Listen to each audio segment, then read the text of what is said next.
When Newt meets ordinary chubby Jacob at the bank, he's amazed at how awesome that name is.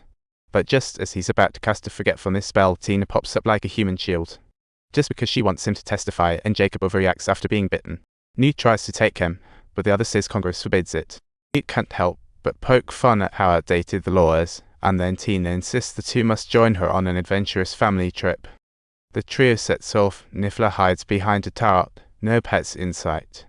When they reach Tina's, Jacob is stunned not by magic, but by Tina's sizzling sister Queenie, who collapses on the couch, claiming it's to feed her hunger.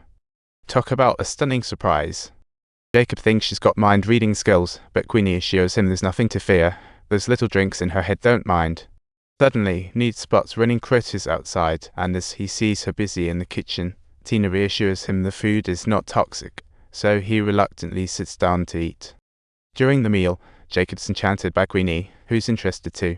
Tina warns not to fall too deep, else they'll forget it all. But then Newt interrupts, wanting to rest with Jacob till tomorrow's search for Niffler. Tina asks him to leave blessings. After Tina sends off the hot cocoa, Newt instantly opens the suitcase and straight up dives in, leaving Jacob utterly shocked. Newt drags Jacob for a deep dive, finding the suitcase a new world.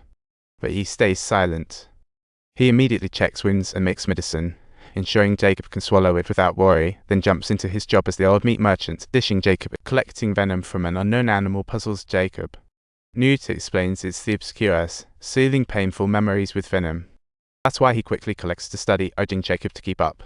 When the door opens, it's like a magic show. Not only is there a vast space behind the door, but there's a giant bird soaring in a magical sky, and Newt excitedly introduces it as he's in the US for this beauty since he discovered it was being sold illegally in Egypt, and he's in a hurry to bring it back to Arizona. He introduces other endangered species, including a family of 3 antelopes and their loyal sidekick, Turtle, plus a bird snake that got wiped out for its silver. Jacob is busy feeding an adorably big-eyed mooncalf when he gets distracted by a fake snow scene nearby. Entering the observation room, he sees a blob of black mist wrapped in water. As he reaches out, Newt stops him, calling it an obscurus. He then urges Jacob to find the escaped animals, and seeing the loss, immediately asks where nearby has trees and puddles. Jacob quickly thinks of Central Park, but he doesn't want to leave the charming lady high and dry. Watching Jacob get all gooey-eyed, Newt smiles, explaining he'll cast a forgetfulness spell to erase the good memories afterward. Upon hearing this, Jacob eagerly offers to help. Just stepping out, they see glittering objects everywhere and catch Niffler posing in a jewelry store. She realizes and books it. Newt instantly chases after her. Jacob witnesses the glass shatter, leaving him dumbfounded. Just then, the suitcase's buckle pops open on its own. Jacob hurriedly snaps it shut, but Newt and Niffler are out the window, and as soon as she stands up, she takes off like a shot. Force, Newt casts a spell to summon her, jewels flying out. As Niffler's call, police arrive. Their disguises clearly don't fool the police, but out of nowhere, a lion shows up, allowing the duo to make a dramatic escape with a flash. Arriving at Central Park, Newt gives Jacob a helmet to avoid getting hit. It's park adventure time. Meanwhile, Tina hears the roars from the park and spots the two making a run for it, so she quickly follows suit. Spotting the shattered entrance, Newt whips out a protective suit for Jacob, only to discover that Big Baby thinks a horse is its long-lost cousin, estimating it. He brings out a fragrance that Big Baby loves and rubs it all over himself, asking Jacob to hold it, and then he suddenly breaks into an animal dance. Sure enough, Big Baby notices him, and even though he's shaking it, just as Big Baby is about to enter the suitcase, Jacob gets attacked and gets hit with a cloud of fragrance. Seeing the attacker is a cheeky seal, Jacob is stunned, only for Big Baby to lock its gaze on him. Jacob bolts, creature chasing, while Newt tries magic but one's snatched by the seal. Yes, a wild ride indeed. Luckily, the playful seal sends the one back, but poor Jacob. Clinging to a tree and laboriously gasping, Jacob watches as Big Baby refuses to come down but finally slips and falls during the chase.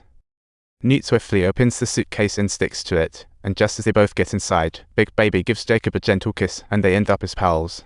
They try to reorganize inside the suitcase, unaware they are being watched by Tina, who promptly locks it up, preparing to take it back. Suddenly, a swelling darkness approaches, making Tina realize things are bad. In the blink of an eye, a young presidential candidate is given. Suddenly, lights go out, he's grabbed by a mysterious force and thrown down. The father sees his son die, consumed with fury.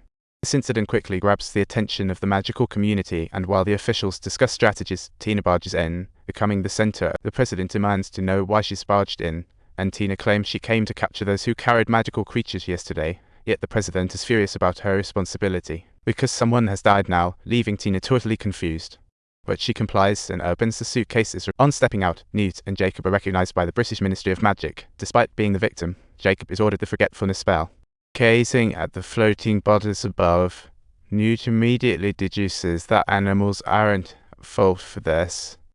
The president quickly counters, stating there's no way there's an obscurus in America, then instructs Minister Graves to seize the suitcase and orders the trio to be imprisoned. Newt panics, and as the three get locked together, Tina feels embarrassed for her blunder and starts apologizing for her behavior. Suddenly, Jacob asks about the difference between an obscurus and a major. Newt explains it's a child suppressing abilities. Tina interjects it'll unleash indiscriminate dark magic once removed.